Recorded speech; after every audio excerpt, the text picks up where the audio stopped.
കിസാൻ സമ്മാന പദ്ധതി കേന്ദ്ര സർക്കാരിൻ്റെ ജനസഹായക പദ്ധതിയുടെ 22ാമത്തെ ഗഡു ഇൻസ്റ്റാൾമെൻറ്റ് വരുന്നതിനെക്കുറിച്ച് നമ്മൾ കഴിഞ്ഞ ഒരു വീഡിയോ ചെയ്തിരുന്നു. അപ്പോൾ അതിന് ഒരുപാട് കമൻറ്റുകളും മറ്റും വന്നു. അപ്പോൾ അതിൻ്റെ അടിസ്ഥാനത്തിലാണ് ഇപ്പോൾ ഈ ഷോർട്ട് വീഡിയോ ചെയ്യുന്നത്. അപ്പോൾ 22ാമത്തെ ഗഡു കിട്ടണമെന്നുണ്ടെങ്കിൽ നമുക്ക് നിർബന്ധമായി ചെയ്തിരിക്കേണ്ട 2 കാര്യം നമ്മൾ കഴിഞ്ഞ വീഡിയോയിൽ പറഞ്ഞത് തന്നെ ഞാൻ ഒന്നുകൂടെ റിപ്പീറ്റ് ചെയ്യുന്നു. അതായത് കർഷക ഐഡിയും നമ്മുടെ KYCയും നിർബന്ധമാക്കിയിരിക്കുകയാണ് കേന്ദ്ര സർക്കാർ.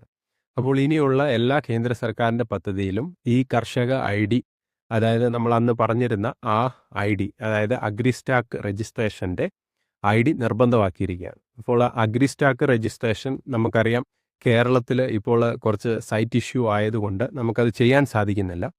അപ്പോൾ നേരത്തെ നമ്മൾ കൃഷിഭവനിലും അവിടെ ഭയങ്കര തിരക്കായതിനു ശേഷം നമ്മൾ കോമൺ സർവീസ് സെൻറ്ററിലും മറ്റും പോയി കർഷക ID നമ്മൾ ചെയ്യുകയുണ്ടായിരുന്നു. അപ്പോൾ നമ്മുടെ ഇതിന് ആധാരമായിട്ടുള്ളത് നമ്മുടെ ലാൻഡ് ടാക്സ് റെസീറ്റ്, അതായത് വസ്തുവിൻ്റെ കരം അടച്ച രസീതാണ്. അപ്പോൾ ആ രസീത് മായിട്ട് വേരിഫിക്കേഷൻ ചെയ്യുമ്പോൾ ചില കർഷകരുടെ ID വേരിഫിക്കേഷൻ ആകാതെ കിടപ്പുണ്ട്. എന്നാൽ ചില ആളുകളുടെ അത് കറക്റ്റായിട്ടുണ്ട്. അപ്പോൾ ഇപ്പോൾ നിർഭാഗ്യവശാൽ നമുക്കത് പുതിയത് ചെയ്യാൻ സാധിക്കുന്നില്ല.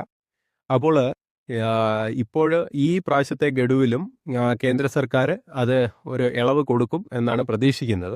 ഇങ്ങനെ ഉണ്ടെങ്കിൽ നമ്മുടെ എല്ലാ ആളുകൾക്കും ഈ പറഞ്ഞതുപോലെ 22ാമത്തെ ഗഡു കൃത്യമായിട്ട് ലഭിക്കും. നമ്മളെ ചെയ്യാത്ത ആളുകൾ അത് പുതിയ സൈറ്റിൽ അപ്ഡേഷൻ ആവുന്ന മുറയ്ക്ക് നമ്മൾ പുതിയ വീഡിയോ ചെയ്യും. അപ്പോൾ നമുക്ക് പുതിയതായിട്ട് അത് ചെയ്യാൻ സാധിക്കും. അപ്പോൾ ഈ അഗ്രിസ്റ്റാക്ക് രജിസ്ട്രേഷനുമായി ബന്ധപ്പെട്ടിട്ടുള്ള കാര്യങ്ങൾ കൃത്യമായിട്ട് ചെയ്തിട്ടുണ്ടോ എന്ന് നമുക്ക് ഇപ്പോൾ ചെക്ക് ചെയ്ത് നോക്കാൻ പോലും സാധിക്കുകയില്ല. അതോടൊപ്പം തന്നെ മറ്റൊരു കാര്യമാണ് നമ്മുടെ KYC നമുക്കറിയാം, നമ്മൾ പണ്ട് നമ്മളെല്ലാവരും ചെയ്തതാണ്.